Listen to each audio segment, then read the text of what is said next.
Hello, friends, and thank you for joining me for another bonus episode in the series in which I'm sharing our family's experiences in the last year of our daughter Hannah's life, which spanned from February 2008 through February 2009. My desire is to process through the events of those 12 months with the perspective that 16 years has brought, and to point people to hope in Jesus along the way. I'm grateful that you've joined me. February 20th, 2008, MRI. On the morning of the MRI appointment, Hannah woke up feeling great. For the first time in nearly a week, she didn't have a headache. Her vision was clear, and her pupils were normal. I clearly remember the feeling of relief that flooded over me. Whatever this was, it was over. I could literally feel the weight lifting off my shoulders. In fact, I was so sure Hannah's sickness had resolved itself, I considered canceling the MRI. After all, the copay was sure to be expensive, and I was going to have to leave Bethany home alone for a few hours. But as I recalled the heavy anxiety of the previous week, I decided to keep the appointment. It would be worth the trouble and expense just for the peace of mind that everything was fine. I made sure Bethany was comfortable in the recliner with the Disney Channel on TV, a blanket, and plenty of snacks. I assured her we would be back in a couple of hours, and then Hannah and I headed to the same hospital where Bethany had gotten her ultrasound the day before. We located and checked into the MRI suite, where we were greeted by a friendly technician. She explained a little bit about what to expect and started an IV in Hannah's arm for the contrast, which would be administered about halfway through the procedure. She had Hannah lie down on the narrow sliding table and fastened her down with straps. It was somewhat disconcerting to watch her place a strap over Hannah's forehead, immobilizing her head. I spoke a few words of encouragement to Hannah, then stepped out into the waiting room as the technician entered her little booth and shut the door. Settling into my uncomfortable plastic chair, I listened as the eerie jackhammer-like sounds of the MRI began to drift into the waiting room. I picked up a magazine from the basket beside my chair, but had difficulty focusing on the pages. I clearly remember a fleeting thought running through my head that our lives could be changing forever on that day, in that moment. Quickly shaking it off, I reminded myself that Hannah felt fine this morning, and all of this was just to confirm that she really was okay. Lost in my thoughts, I was startled when the door to the technician's booth opened, and she leaned out of it. In her hand, she held 2 tickets. She held them out in my direction and said, "Here are a couple of tickets for a free meal in the cafeteria. When this is done, I'd like for you and Hannah to have lunch here." I didn't know how to respond for a moment. Why would we want to do that? I declined the tickets, telling her that I had a sick child at home and didn't want to stay any longer than necessary. She said she understood and disappeared back into her booth. Now I was concerned. I couldn't imagine why this lady wanted us to stay and have lunch at the hospital, unless... But no, I dismissed that thought. Hannah was fine. The MRI was going to prove it. The clanging of the MRI finally ended, and the technician opened the heavy door separating us from the magnetic tube where Hannah was. She released her from her straps, and Hannah sat up, both of us glad it was over. As she stood and we prepared to leave, the technician pushed those same 2 tickets in my direction and much more insistently urged us to go have a free lunch in the hospital cafeteria. She said something about needing to make sure all the films turned out okay before we left, so if we would go down and have lunch and then swing back by the MRI suite before leaving the hospital, that would be great. That way, if any of the films had to be redone, we could take care of that before we left. Okay. This didn't seem right, but what did I know? Maybe an MRI was like an X-ray, where the doctor tells you not to get dressed until they make sure they got good pictures of your insides. I reluctantly took the tickets, and Hannah and I headed to the cafeteria to have lunch. I have no memory what we ate or even what we talked about.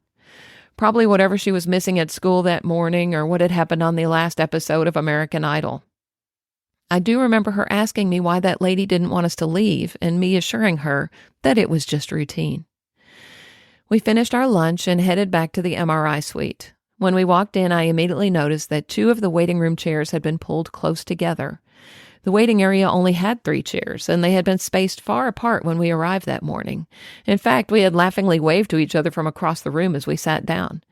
The technician seated us in those 2 chairs right next to each other, and then told us that our ophthalmologist was on his way over to talk to us.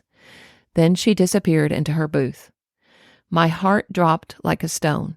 There was no denying it anymore. Hannah was not fine. She began to ask me questions about what was going on, and I had no answers for her. A few minutes later, the technician popped back in out of her booth and asked me to step in there with her. Our ophthalmologist was on the phone and wanted to talk with me. I gave Hannah's hand a squeeze and stepped into the booth. The technician closed the door and handed me the phone. Our doctor told me he was on his way. The MRI showed something and it would need further treatment. Somehow, I had the presence of mind to ask him if Hannah needed to be included in our conversation when he arrived, or if this was something we needed to discuss without her present. He said I knew Hannah best and that it was up to me. Yes, I did know Hannah, and I knew she would have a lot of questions. I told him to be prepared to talk with both of us when he arrived.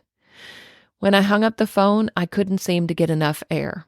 As I steeled myself to step out of that booth to face Hannah, the technician put her hand on my arm and said, "You don't have to go out there yet. Take a minute." Her kindness nearly undid me. The tears came then, and she hugged me. I didn't stay in there long, though. I needed to get back to my daughter. Hannah knew the moment she saw my face that something was up. I sat down beside her and told her what the doctor had said. We held each other and cried a little bit, then pulled ourselves together and waited for him to arrive. I remember pulling a magazine out of the basket beside the chair to help pass the time, and it was a ladies' magazine from 1987. We flipped through it, laughing at the big hair and outdated clothes. It was incredibly surreal. It felt like hours, but it was only about 10 minutes before our doctor arrived. He entered the room and pulled that third chair up to where we were sitting, so Hannah and I were basically knee to knee with him. He gently explained to both of us that the MRI revealed a tumor in the pineal region of Hannah's brain. Hannah and I were both pretty tearful, but his words had a calming effect. He asked if we would like to see it, and we must have assented because we soon found ourselves in the technician's booth staring at a ghostly image of the invader in Hannah's brain. The tears returned.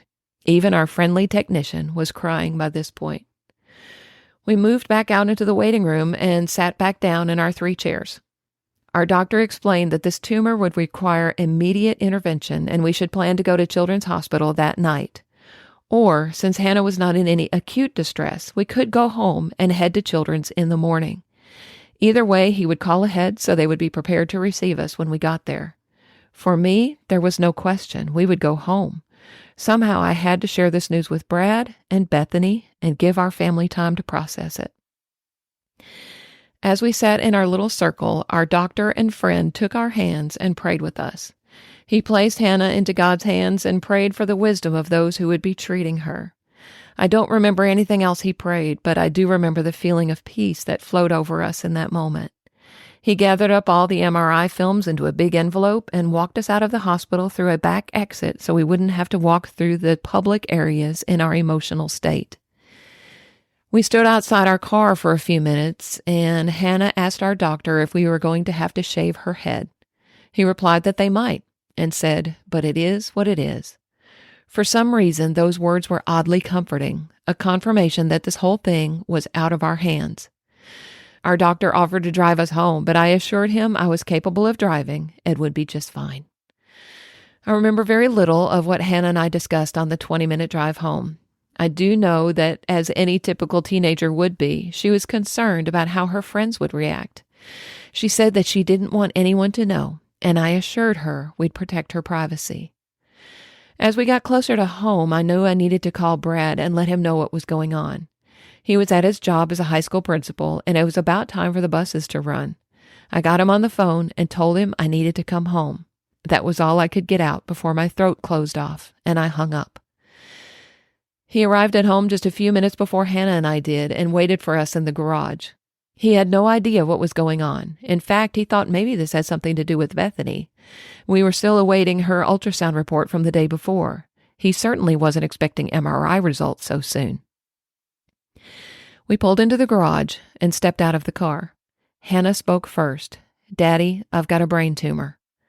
We held each other and cried for a while I filled him in on some of what the doctor had said.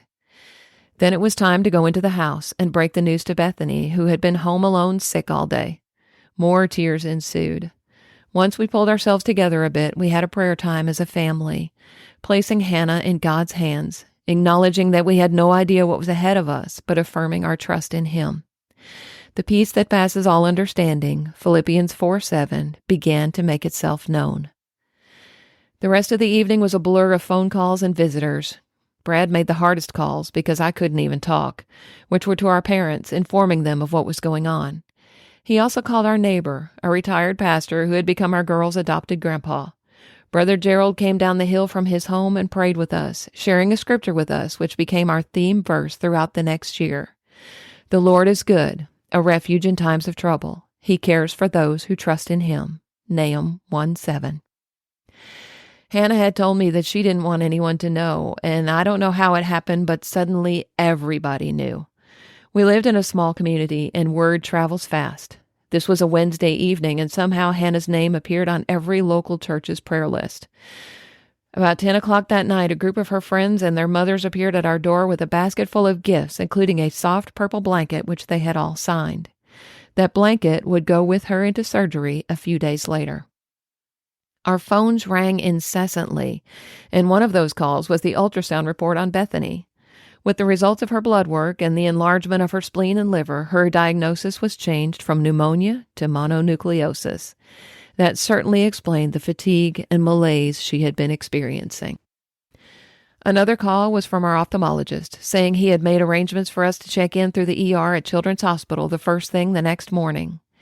Things were getting real, even though the feeling of disbelief that this was actually happening to our family was also very real.